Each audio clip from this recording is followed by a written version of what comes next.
भारत चीन के बीच चल रहे तनाव के बीच दोनों देशों की सेनाएं लद्दाख में अपने सैन्य साजो सामान जुटा रही हैं। इस मामले में भारत चीन से कतई पीछे नहीं है। भारतीय सेना के पास दुनिया के कई ऐसे ताकतवर हथियार हैं जिससे वो दुश्मन देशों के पसीने छुड़ा सकता है। हथियारों की खरीद के मामले में भारत चीन और ऑस्ट्रेलिया से भी आगे है। अब सवाल ये उठता है कि आखिर इन दोनों देशों में ज्यादा शक्तिशाली कौन है? क्या आज का भारत वही भारत है जिसको चाइना ने 1962 के युद्ध में हरा दिया था, या फिर आज का भारत इतना शक्तिशाली हो चुका है कि चीन इसके साथ लड़ाई का ख्याल भी अपने दिमाग में नहीं लाएगा? दोस्तों, चीन और भारत की सेना जिस इलाके में तैनात हो रखी है उस इलाके में जमीनी लड़ाई ही सबसे अहम मानी जाती है। इन दुर्गम इलाके में पैदल चलना ही मुश्किल हो जाता है। ऐसे में यहाँ सेना के जवानों के हाथों में ही लड़ाई की कमान होती है। इन दुर्गम इलाकों में भारतीय थल सेना के जवानों को लड़ाई के लिए माहिर माना जाता है। आज हम आप लोगों को भारतीय थल सेना के जवानों के पास मौजूद बेहतरीन हथियारों के बारे में बताएंगे जो इस इलाके में युद्ध को भारत के पक्ष में ला सकते हैं। इन जवानों के पास एक से एक राइफल और गन है, तो दूसरी ओर टैंक और तोपें भी हैं जो पल भर में चाइना का काम तमाम कर देंगी। तो चलिए दोस्तों, सबसे पहले आप लोगों को इस इलाके में तैनात तोपों के बारे में बताते हैं। M777 अल्ट्रालाइट होवित्जर तोप। भारत और चाइना के बीच पिछले एक महीने से चल रही तनातनी के बीच चीन और भारत दोनों ने ही सीमा पर सैनिक साजो सामान पहुंचाना शुरू कर दिया है। बताया जा रहा है कि भारत ने भी चीन को जवाब देने के लिए तोपें तैनात कर दी हैं। चीन के साथ युद्ध के हालातों में 155 mm होवित्जर तोपें काफी कारगर साबित हो सकती हैं। भारत ने नवंबर 2016 में अमेरिका से $750 मिलियन में 145 होवित्जर का समझौता किया था। पूर्वी लद्दाख क्षेत्र में M777 तैनात करना गेम चेंजर साबित हो सकता है। चिनूक हेलीकॉप्टर के जरिए इन होवित्जर को मिशन के दौरान आसानी से तैनात किया और हटाया जा सकता है। होवित्जर्स लाइट आर्टिलरी रेजिमेंट का हिस्सा है। होवित्जर 24 से 30 किलोमीटर की दूरी तक मार कर सकता है।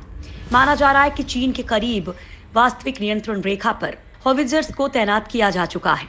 K9 वज्र तोप। K9 वज्र में 52 किलोमीटर तक की मारक क्षमता है। ये 15 सेकंड में 3 गोले दाग सकती है। इसमें 47 किलो के गोले का इस्तेमाल होता है।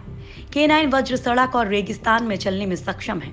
सबसे खास बात यह है कि मल्टीपल राउंड्स साइमल्टेनियस इम्पैक्ट से लैस है, जिसकी वजह से K9 वज्र से अलग अलग एंगल पर गोले दागे जा सकते हैं। लद्दाख जैसे दुर्गम इलाके में ये तोप काफी कारगर साबित हो सकती है। इसके बाद से दुश्मन को संभलने का मौका तक नहीं मिलेगा। धनुष तोप। 45 कैलिबर की 155 मिलीमीटर और ऑटोमेटिक धनुष तोप की तकनीक बोफोर्स पर ही आधारित है।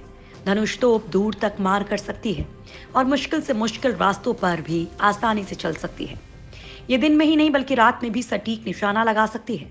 धनुष को बॉर्डर एरिया में अलग अलग हालात और मौसम में फायरिंग कर टेस्ट किया गया है और धनुष सभी परीक्षण में सफल रही। 1999 में करगिल युद्ध में बोफोर्स तोप ने दुश्मन को बर्बाद कर दिया था। और अब चीन के साथ जो हालात हैं, और अगर ऐसे हालातों में युद्ध होता है तो देसी तकनीक पर बनी ये तोपें दुश्मन को खासा नुकसान पहुंचा सकती हैं। दुश्मनों के खिलाफ भारतीय सुरक्षा बल जो हथियार इस्तेमाल करते हैं उसकी चर्चा चारों तरफ की जा रही है। भारतीय सेना को दुनिया की चौथी सबसे ताकतवर आर्मी कहा जाता है।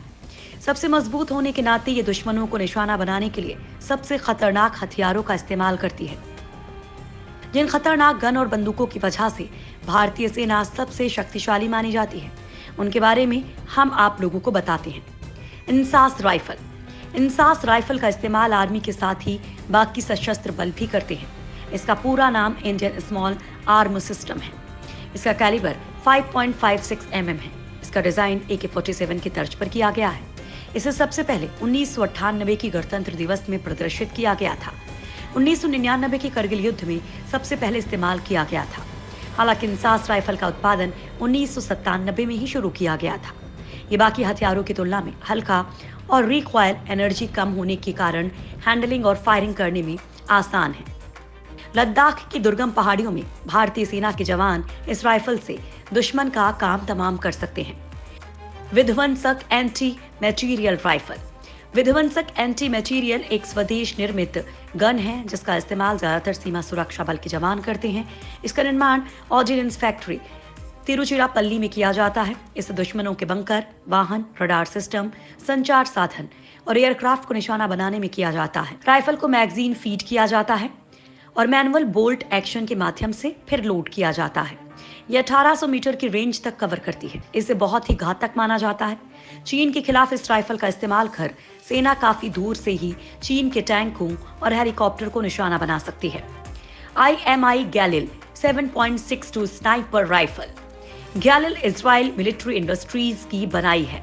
ये स्नाइपर राइफल काफी घातक मानी जाती है। पहाड़ी दर्रों में छुपकर इस राइफल से दुश्मनों को काफी आसानी से निशाना बनाया जा सकता है। इस गन में 7.6 × 51 mm नाटो कारतूस का इस्तेमाल किया जाता है। इसमें 20 राउंड की मैगजीन लगती है। ये टैक्टिकल सपोर्ट राइफल कैटेगरी का हथियार माना जाता है। इस गन का इस्तेमाल 25 देशों से अधिक की आर्मी में किया जाता है। खासकर भारतीय आर्मी में इसे बड़े पैमाने पर इस्तेमाल किया जाता है। NSV heavy machine gun. इस गन का मॉडल रूस में तैयार किया गया है और इसका निर्माण तिरुचिरापल्ली के आयुध कारखाने में किया जाता है। इसका हेलीकॉप्टर और लड़ाकू विमानों को गिराने के लिए एंटी एयरक्राफ्ट गन के तौर पर किया जाता है। इसमें 12.7 × 108 mm कारतूस इस्तेमाल किया जाता है और ये अपने दुश्मनों को सटीक तरीके से निशाना बनाता है। ये जमीन से 1500 मीटर ऊपर उड़ रहे विमानों को निशाना बना सकता है। ये 700 से 800 राउंड प्रति मिनट की दर से फायरिंग कर सकती है। सरहद पर उड़ने वाले चीनी फाइटर प्लेन और टोही विमानों को इसके इस्तेमाल से आसानी से गिराया जा सकता है। Spike anti tank guided missile.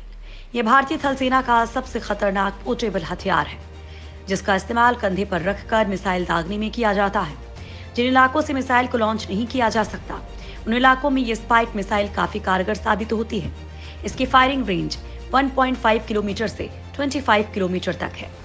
ये 30 सेकंड में एक मिसाइल दागकर दुश्मन के टैंक को नष्ट करने में सक्षम है। एक बार तैयार होने के बाद हर 15 सेकंड में इसे रीलोड किया जा सकता है। करीब 13 लाख जवानों की ताकत वाली भारतीय सेना धीरे धीरे अपनी ताकत बढ़ा रही है। सेना रॉकेट्स और मिसाइल से लेकर हाई कैलिबर वाले टैंक और आर्टिलरी शेल्स का जखीरा भी खड़ा कर रही है। चीन के खिलाफ भारतीय सैनिकों के ये हथियार युद्ध की बाजी पलट सकते हैं।